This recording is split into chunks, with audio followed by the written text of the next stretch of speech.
Hello, जय भीम मित्रांनो. बघा, आज आपण मी याच्यावर आलो बघा यशोदबुवा पहाडीवर, आणि त्यानंतर तुम्हाला त्यातून दृश्य दाखवायला व्हिडिओच्या माध्यमातून. हे नवीन मंदिर झालेलं पहाडी पारगावचं, सुंदर गावाचं असं सुंदर मंदिर. त्यानंतर आपण प्लॉटिंगमधली जागा.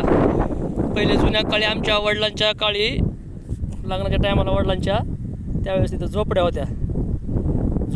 तर आम्ही पार तिकडल्या डोंगरावरून चालायचं. ते टेकाडच नाही का, त्याला भोवणी आहे म्हणत. मग त्या भोवणी येऊन गवत आणून त्या गावात प्रवेश करायचा. वर प्लॉटिंगवर झोपडा असायचं, आणि त्या झोपडावर गळू नये म्हणून पावसाळ्यात टाकण्यासाठी निवारा असायचा आमचा. तर इकडून आलं हे पहाडी पार्क. आम्ही आता डोंगरावर उभा आहे सेंटरमध्ये, तुम्हाला दाखवतो. आता इकडं बघा, आता हे तळ्याचं वातावरण आहे. आता हे तळ कोणतं आहे? तुनकवाडचं आहे म्हणतात, ओपळीचं आहे म्हणतात.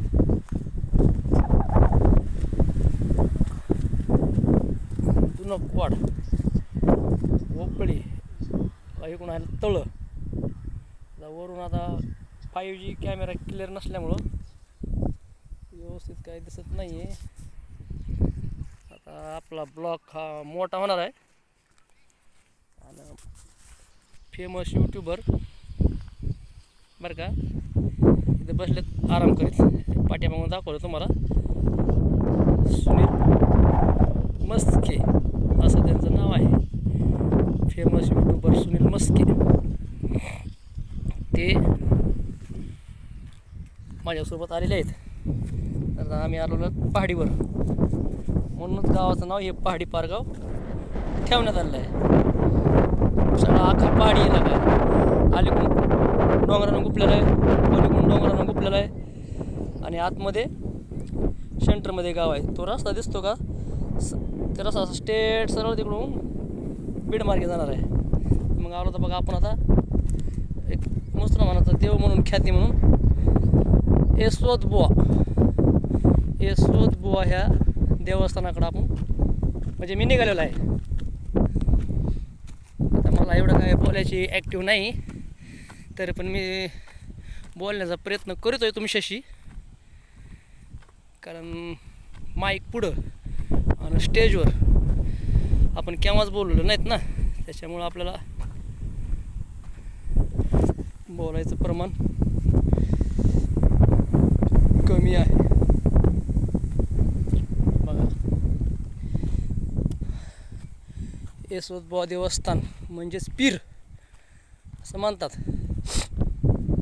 हे देवस्थान झालं हे इकडं तुनकवाड ओपळी.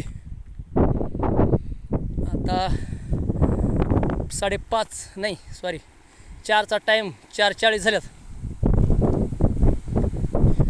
4:40 झाल्यात. यात्रेनिमित्त आम्ही चाललो आहेत. यात्रेला इथं लावलेला बघा गजरा,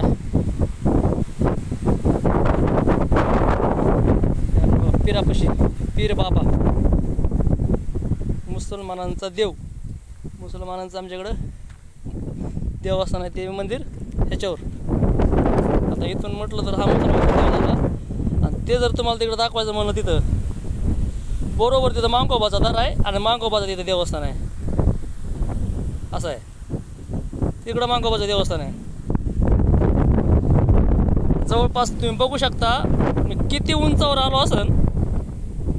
बघा, गाव इथून केवढं दिसतंय, छोटंसं दिसतंय. एका मुठीत बसायचं ग, इतक्या उंच पहाडीवर आलो आहे मी. आता तुम्हाला जवळ वाटणार नाही गावातल्यांना, पण बाकीच्या बघणाऱ्यांना बरोबरच हे करतील.